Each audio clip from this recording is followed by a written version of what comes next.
reporters. So thank you very much. So I just want to say we're going down to Florida. We have a big event tomorrow night, a big MAGA event, Make America Great Again. And it's setting records, and otherwise I'd rather be right now at the White House. But we're doing the big event tomorrow night. We had some big news this week, as you know, because Apple is investing $500 billion. Think of that. And that's going to be a lot. It's going to be a tremendous investment. I guess the biggest investment anybody's ever made in the country at one time. But they're going to be investing a lot of money, $500 billion. We have many other companies have just announced they're coming in.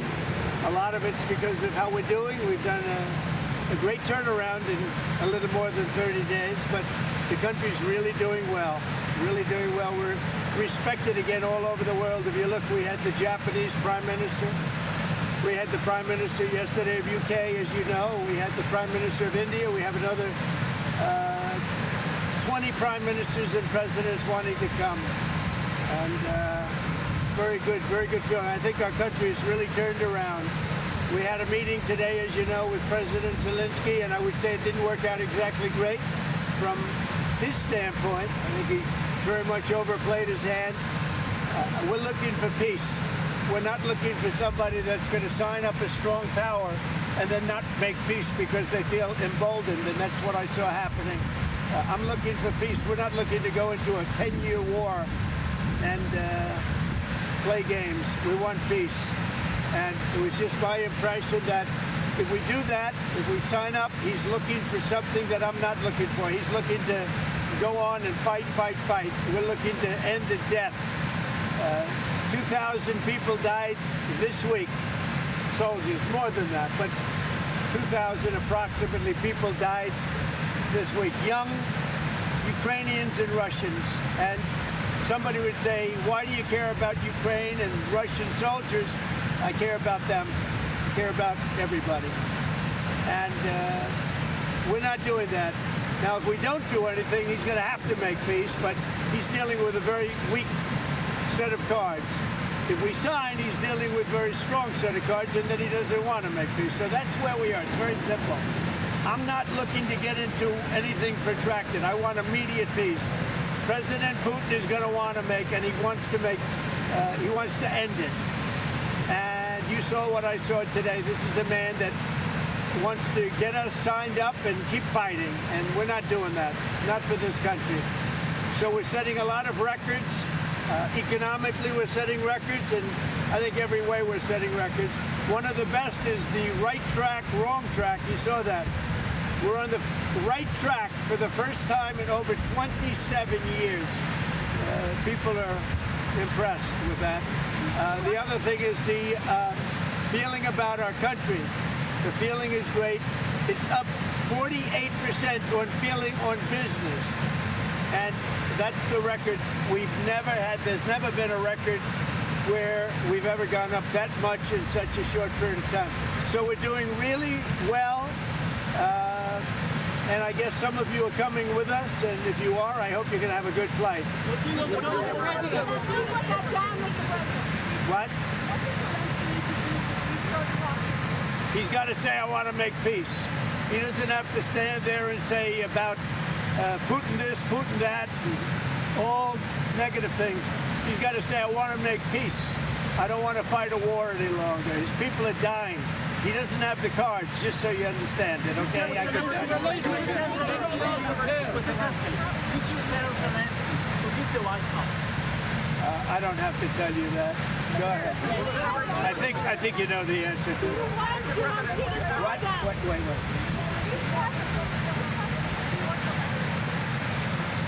Look, I don't trust or distrust anybody. I just want to get a deal done. And if the deal happens, good. But you can't embolden somebody that does not have the cards, and all of a sudden that person says, oh, well, now I can keep fighting. We're not going to keep fighting. You're going to get the war done or let them go and see what happens. Let them fight it out. I want anybody that's going to make peace If he's capable of making peace, which he may or may not be, but I want somebody that's going to make peace. Again, he doesn't have the cards. When we sign up, he's got all of the cards. That doesn't mean he can fight. He's got to stop the fighting, stop the death. He's losing hundreds of thousands of soldiers. It's time to stop the death. Say it?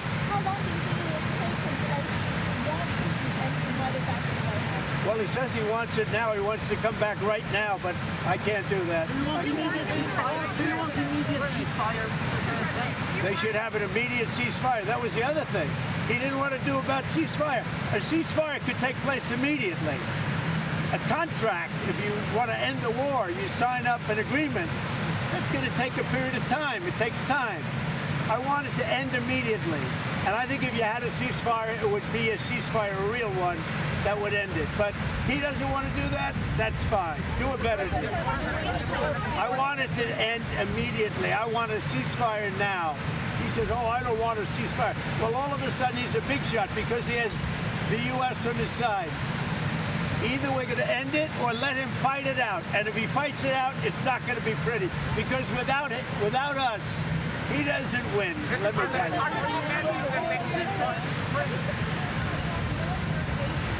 It doesn't matter what I'm considering. I'm just telling you. You saw what I saw today. That was not a man that wanted to make peace. And I'm only interested if he wants to end the bloodshed. Thank you very much.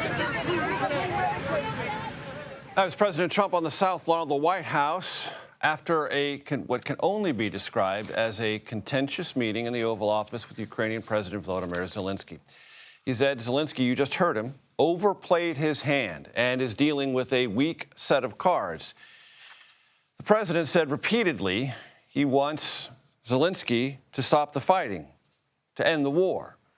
It's worth noting, for history's sake, that Ukraine is not the aggressor in this. And if the war were to end, Russia would have a lot to say about that. It could stop bombing, sending missiles and other munitions and soldiers into Ukraine. It could stop the war instantly. As all this has gone on for the last couple of weeks, the Russians have done quite the opposite, accelerating and intensifying missiles, bombs, and fighting in the battle space in eastern Ukraine. I want to bring in our chief White House correspondent, Nancy Cordes, alongside our political panel. Chuck Rocha, who, as you might well remember, formerly served as senior advisor on Senator Bernie Sanders' 2016 and 2020 presidential campaigns, and Danielle Alvarez, senior advisor on President Trump's 2024 campaign. It's great to have all of you with us. Nancy, you were just out there on the South Lawn, is that right? I was, and I asked President Trump what Zelenskyy would need to do to restart talks after things went so disastrously off the rails today. And what President Trump just said, you played it out there, is he's got to say, I want to make peace. He can't stand there and say Putin this, Putin that, all negative things. He has to say, I don't want to fight a war any longer. He doesn't have the cards.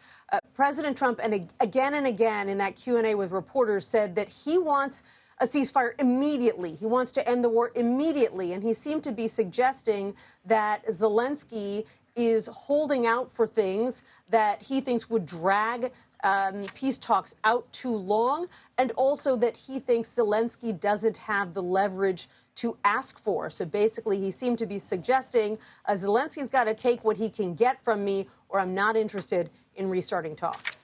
Danielle Alvarez, your assessment of this day and where relations stand between the U.S. and Ukraine.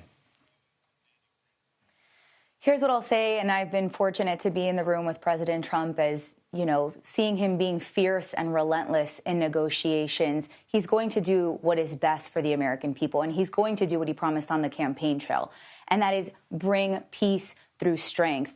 What you heard him say on the South Lawn was exactly that. What he wants to make sure is that both nations can come to the table, and it's hard to bring both to the table when each is the aggressor of the other. Of course, Russia being the initial aggressor of Ukraine, but Ukraine also has to want to strike a deal, cannot make a deal and have an ally with America and the American people only to bring us to war. We know that the American people don't want that. They don't want to continue to spend billions of taxpayer dollars not only on an endless war, but on a war between other nations. Danielle, do you think it matters to President Trump or the White House that immediately after this confrontation with Zelenskyy, prominent members of the Russian government began to applaud the president and call Zelenskyy, among other things, an insolent pig who got slapped down? I mean, to have immediate Kremlin applause for an American president dealing with a situation like that, do you think that lands well with the president or his senior advisors?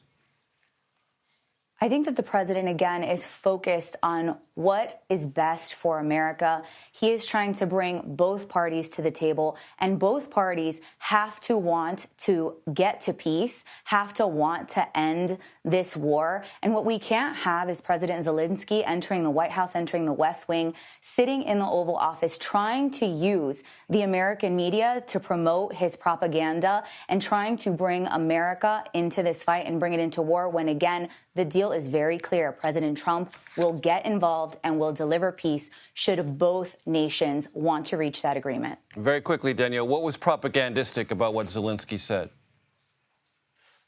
He wanted to rehash everything that has happened. And what we need to do is move forward. President Trump, again, has said that he will not continue to support chaos abroad. He will not continue to support war. And the same way that he was able to strike a deal between Israel and Hamas and a ceasefire, he is very focused on making sure that the same can be accomplished between Russia and Ukraine. He said it on the campaign trail. He has not wavered from his commitment, and that is to stop the loss of lives.